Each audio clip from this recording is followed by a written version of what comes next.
Hey everybody, it's Larry Berman here. Another wild and crazy week in financial markets. When we woke up on Monday morning, you would think the world was falling apart with the calls and cries out of Wall Street for everything from emergency rate cuts to, you know, just crazy ideas of intervention, all because hedge funds were unwinding carry trades. I mean, it's so ridiculous on its surface, but the street is kind of trained to think about the Fed as, you know, the candy man. Um, anyways, let's take a little bit of a step back and review some of the things that we learned this week in markets, and we're going to start with a review of Q2 earnings. So FactSet is generally one of the highest quality commenters and aggregators of bottom-up data. And so they put a report out every week during earnings season. And so I'm looking at the summary report that was sent out today based on the 91% of the S&P 500 companies that have reported to date. On the revenue side, a little bit disappointing, and that kind of speaks to the idea that inflation is down, so year-on-year prices are not up as much, i.e. revenue. And second of all, in terms of EPS growth, many sectors with sort of outsized earnings growth, but many with below average. But it's the bigger companies overall that are still, for the most part, driving things compared to the broader indexes from an earnings standpoint, even though more companies are doing the lift this quarter relative to the past quarters, where it's just really been very, very concentrated. If you look at the middle here, which is the market, and you say, well, what's been doing the lifting in terms of earnings growth? From where we are now, this gray shaded area, and I'm not sure if you can see that online, is where the expectation was at the start of earnings reporting period. So we're generally ahead on most points. Some sectors are below based on where expectations were when earnings period began.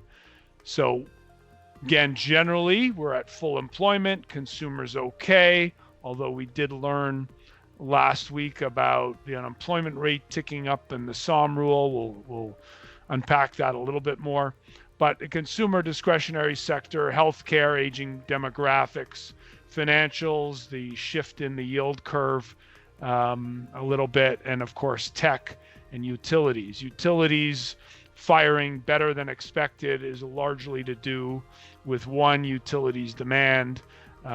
So economy's okay, but more importantly, cost of capital's come down year on year based on where rates peaked out, last year. And so all that's in terms of positives. And then you say, well, where are we weaker? Obviously, real estate still. Energy really disappointed between actual earnings relative to expectations. One big technology name kind of dragged this number down from what it was a week ago. Not technology, but telecom tech names.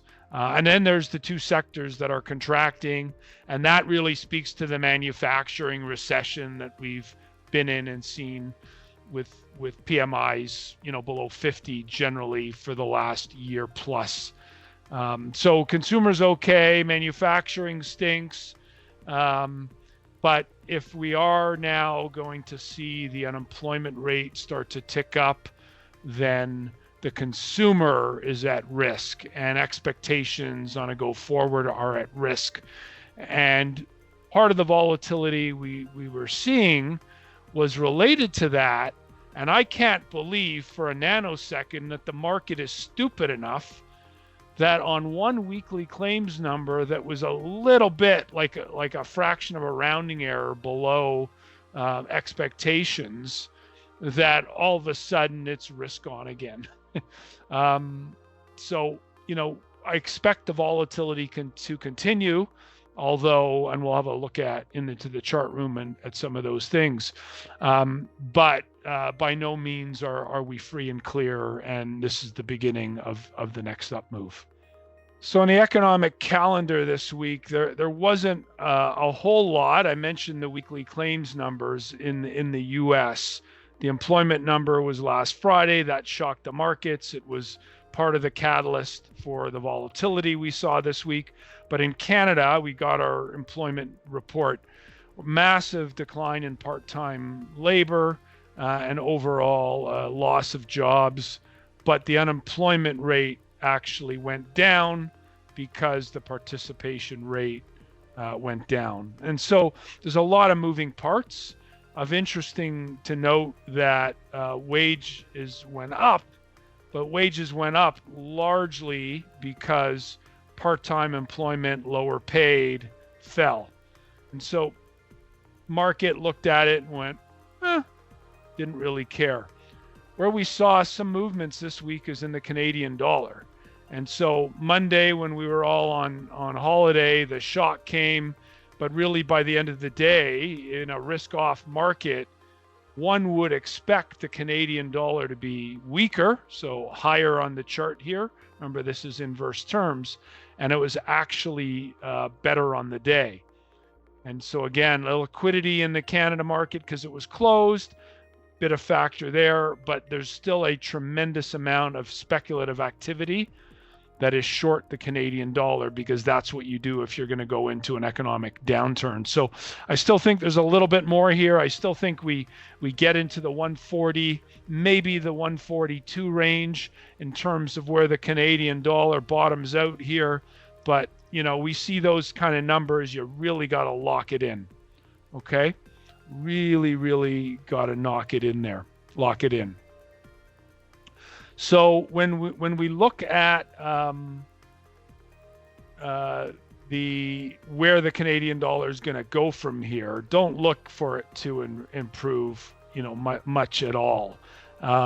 Maybe we get back in a continuation of the bounce that we saw this week to around 136, but I wouldn't expect it to get any better, and that's probably our range.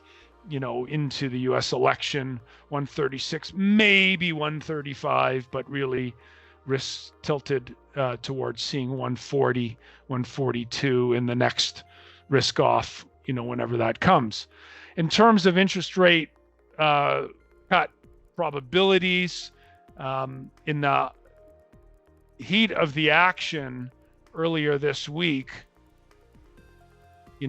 2 rate cuts. And in fact, at one point early in the day, there were more than 50 basis points priced in for the Fed as people were screaming for emergency rate cuts and 75 basis points and so forth. And so we went from peak panic on Monday to where we are at the close of Friday. And that really priced out,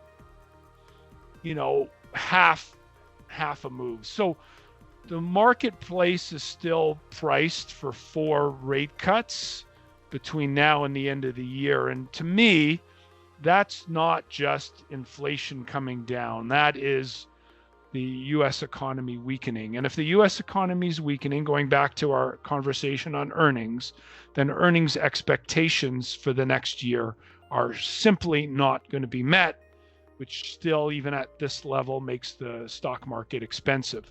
So 4,900, 5,000 is probably closer to fair value if we get a soft to flattish landing where earnings expectations are not met. And if the landing is worse and we see the unemployment rate like we have in past recessions tick up, to like 2% or more, then you're in for earnings contraction. And in that scenario, you can guess what the multiple might be and what the earnings contraction is to figure out where support would be, for the S&P 500. When we think about the long end of the curve, again, into the panic earlier in the week, We saw the long end rally up to major resistance.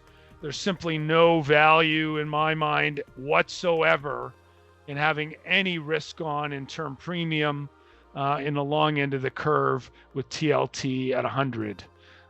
So we were sellers into that, meaning we cut our duration where we could in our bond portfolios. We were already very defensive there.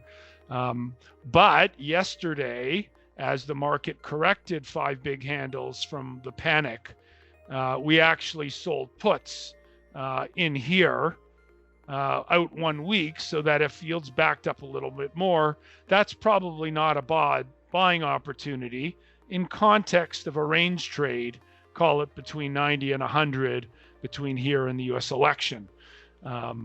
If we print soft on CPI and retail sales this week, we'll likely see this area tested again. But again, don't expect a breakout here at all.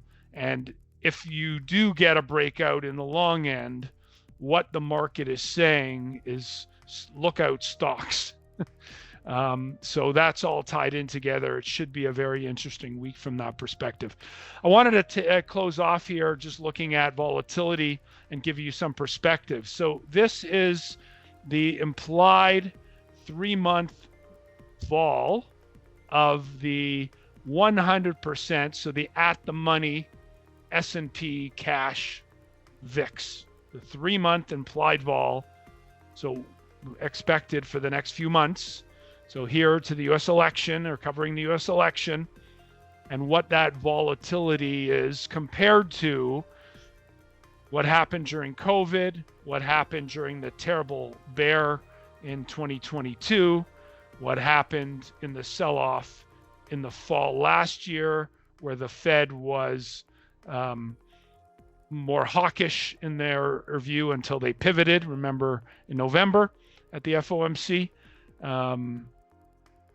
to what we saw earlier this year to what we saw this week. So, let's blow that up a little bit for some better perspective.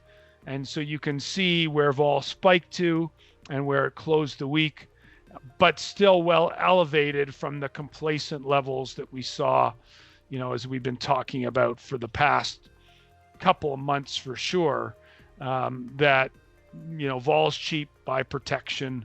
And so it really paid off. We covered a lot of our put protection that we had put on portfolios in here and in here into this vol spike, and that's just the time to do it.